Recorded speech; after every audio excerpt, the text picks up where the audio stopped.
Subscribe कीजिए हमारे YouTube channel नाते रजा को और बेल आइकन को प्रेस कीजिए, जिससे आपको हर रोज़ न्यू वीडियो की नोटिफिकेशन। सब्सक्राइब। नमाज किसके पीछे पढ़ें, ये थोड़ा सा बड़ा मसला है। नमाज किसके पीछे पढ़ें, बस इतना समझ लें, जिस पे नमाज फ़र्ज हो उसी के पीछे नमाज पढ़ें, जिस पे नमाज फ़र्ज ही नहीं है उसके पीछे नमाज ना पढ़ें। आप कहेंगे ये थोड़ा मुश्किल हो गया, आसान कर दिया जाए। मेरे अजीज़, जो नबी को मुर्दा मानता हो वो तो मुसलमान ही नहीं हो सकता। जो नबी को अपनी तरह बशर कहता हो वो मुसलमान कैसे हो सकता है।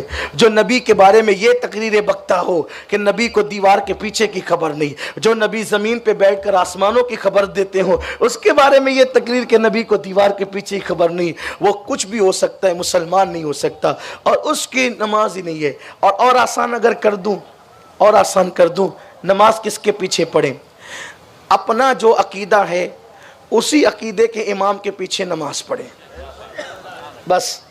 क्योंकि मुकद्दमा वही मुवक्किल जीत सकता है जिसने अपना वकील उसको बनाया है। वकील और मुवक्किल की ज़बान एक हो। अगर वकील और मुवक्किल की ज़बान अलग अलग होगी तो जज तो आपको फांसी पे चढ़ा देगा। क्यों? इसलिए कि मुवक्किल कहता है मैंने कत्ल नहीं किया और वकील कहता है कि कत्ल करके आया है। वो लोग फंसाएगा नहीं। तो वकील और मुवक्किल की ज़बान एक होनी चाहिए।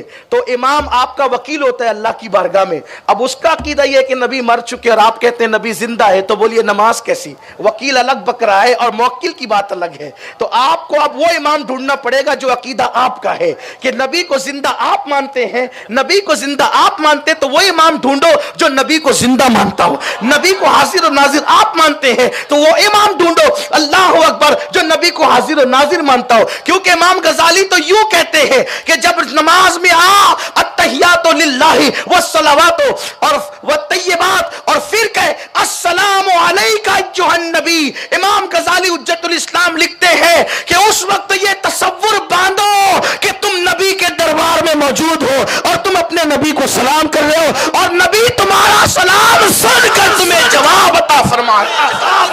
जो इस तसव्वुर से नबी पर सलाम पढ़े नमाज में, ऐसा इमाम तलाश करो। और मैं पूरे चैलेंज के साथ कहता हूं, गोवा वालों, पूरे शर्क गर्भ में ढूंढ लोगे, ऐसा इमाम आपको किसी मकतब फिक्र में नहीं मिलेगा।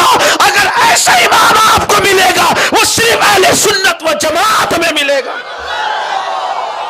क्योंकि और जगह तो सलाम पढ़ने पर ही पाबंदी है, और जगह तो सलाम पढ़ने पर ही पाबंदी है।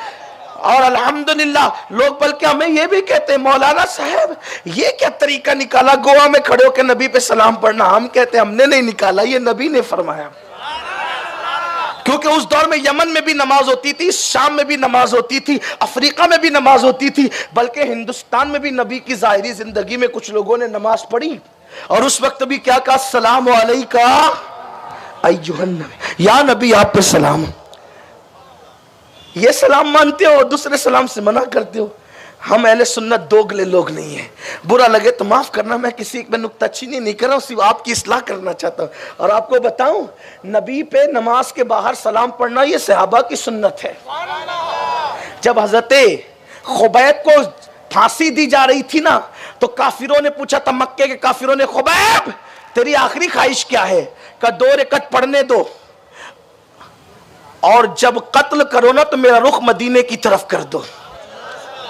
पता चला नमाज के बाद रुख मदीने की तरफ करना ये सहाबा का तरीका है। हजरत खुबैब ने कहा रुख मदीने की तरफ कर दो। तारीख इस्लाम गवाह है कि जब खुबैब का रुख मदीने की तरफ किया गया, आंख में आंसू थे। खुबैब कहते हैं, हवा मैं तो महबूब को इस वक्त सलाम नहीं पहुंचा सकता, लेकिन जब तेरा गुजर मेरे महबूब के आस्ताने की तरफ हो, उनके घर की तरफ हो, तो मेरा सलाम पहुंचा देना। और कहते हैं, या रसूल अल्लाह आपसे दूर हूं लेकिन आपकी बारगाह में सलाम पेश करता हूं। हुजूर मस्जिद नबवी में बैठे हुए थे, आंख में आंसू थे। आका कहते हैं, वालेकुम अस्सलाम। लोगों ने कहा का सलाम करने वाला नहीं दिखता, आप जवाब किसको दे रहे? कहा मक्के में तनईब में मेरे खुबैब को फांसी दी जा रही है, वो वहां से सलाम कर रहा है, मैं उसके सलाम का जवाब दे। ये सहाबा का तरीका है, ये सहाबा का तरीका है। और उसके बाद हम तो खुशियों में भी सलाम पढ़ते हैं, गमों में भी पढ़ते हैं। जब करबला में सब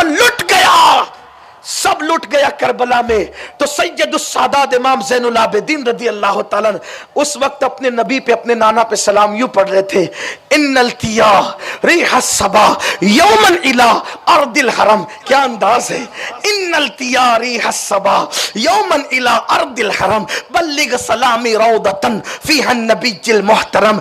ऐ हवा, जब तेरा गुजर नबी ये मुहतरम के शहर की तरफ हो तो जा करके मेरा सलाम पहुंचा देना। और इमाम ने तो सिर्फ सलाम ही पेश नहीं किया, बल्कि करबला में बैठकर आपने नबी को या कहकर भी पुकारा।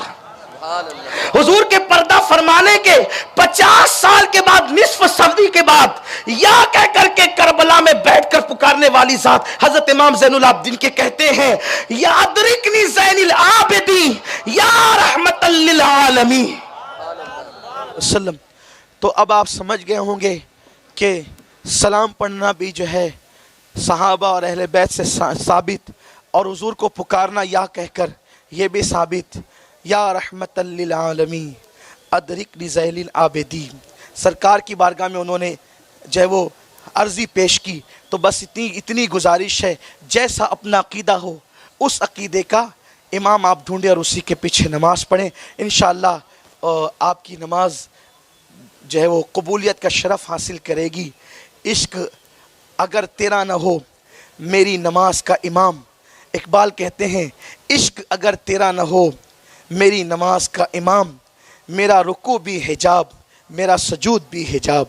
तो ये रुकू और सुजूद कहीं हिजाब न बन जाएं अगर हुजूर के इश्क के बगैर नमाज पढ़ें। अल्लाह ताला हम सबको तौफीक नसीब फरमाए। गुफ्तगू के दरमियान कोई गलती हो तो अल्लाह माफ़ करे। अस्तगफिरुल्लाह रब्बी मिन कुल्लि ज़ंबिन व अतूबु इलैह। अब